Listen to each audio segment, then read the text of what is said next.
안녕하세요, 펠리입니다. 오늘 전해드릴 게임은 몬길 스타다이브입니다. 몬길이라는 단어를 들었을 때 생각나는 게임이 있으신가요? 여러분들이 생각하시는 그 몬스터 길들이기가 맞습니다. 아직 정식 출시한 게임은 아니지만 CBT에 참여할 기회가 있어서 직접 플레이를 해봤고 생각지도 못했던 부분에서 기대감이 생겼기 때문에 한번 포인트만 소개해보도록 하겠습니다.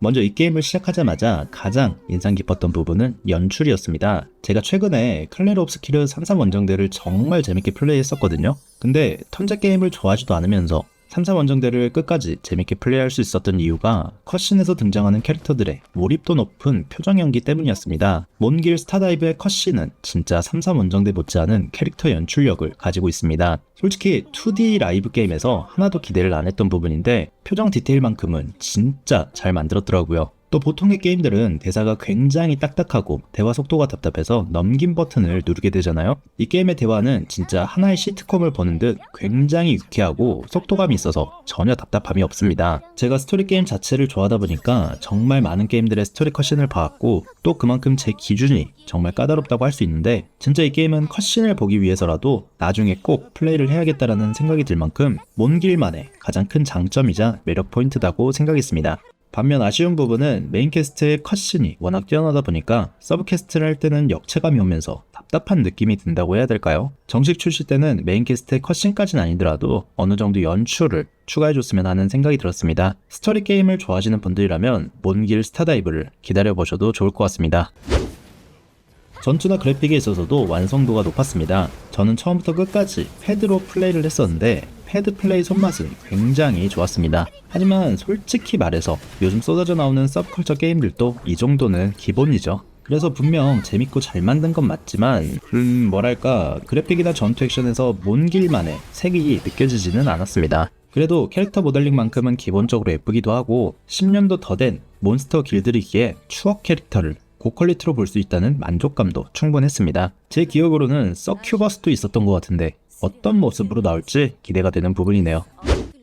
장비 성장 시스템이나 스킬 성장 시스템도 완성도는 높았지만 역시나 일반적인 서브컬처 게임들과 큰 차이를 느끼지는 못했습니다. 랜덤한 패시브 스킬을 가지고 있는 몬스터들을 수집해서 각 캐릭터마다 장착하는 시스템도 키링으로 구체화했을 뿐이지 시스템적으로는 이미 명조와 같은 게임에서 존재했던 익숙한 시스템이라 몬길만의 매력 포인트라고 하기에는 아쉬운 부분이었습니다. 하지만 이를 장착하는 연출만큼은 꽤 독창적이었습니다. 수집한 몬스터를 키링이라는 형태로 캐릭터의 엉덩이 부분에 직접 탈부착하는 연출을 보여주는데 연출 장면이 존재하는 것에 비해 단순히 수집한 몬스터가 동글동글 귀엽다라는 부분만 어필하기에는 부족한 생각이 들었습니다. 만약 엉덩이 쪽에 부착하는 연출을 보여줄 거라면 니케처럼 캐릭터 의상 디자인 자체가 신체를 조금 더 강조하는 복장이었으면 임팩트가 더 크지 않았을까 하는 아쉬움도 들었습니다.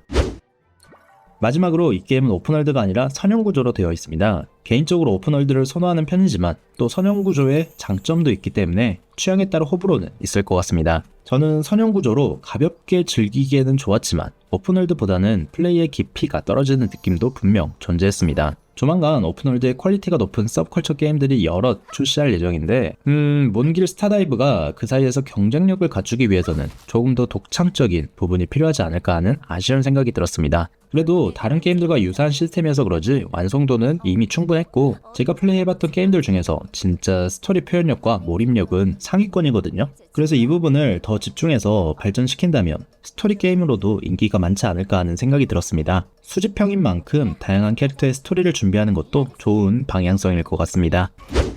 솔직히 기대 안 했던 게임인데 직접 플레이를 해보고 나니 정말 관심이 생기는 작품이었고 저는 이 게임이 나중에 출시하면 꼭 플레이를 해야겠다는 생각이 들 정도로 스토리 연출 부분에서만큼은 정말 극찬을 하고 싶네요. 더 발전된 모습을 기대하며 정식 출시를 기다려보겠습니다. 오늘 영상은 여기까지고 다음 영상으로 뵙겠습니다. 안녕.